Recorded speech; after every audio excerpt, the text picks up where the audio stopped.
was heading to my school when I saw a kitty. She didn't hesitate. She came right to me. I said, Kitty, what on earth are you doing? She said, Joseph, I'm just chilling. Out of nowhere, she hit me with a headbutt. The sent me flying, but never did a thing to give up. I'm in charge around these parts, Kitty. She replied, yes, and it's not okay with me. You're a kitty, now Kitty, take a seat. You're causing too much ruckus, that's not okay with me.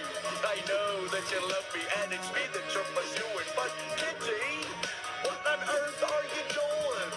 5 years later, the kitty had become a pet. Headbutting everyone, she was a threat. I said, Kitty, you're mental, acting dangerous, I didn't realize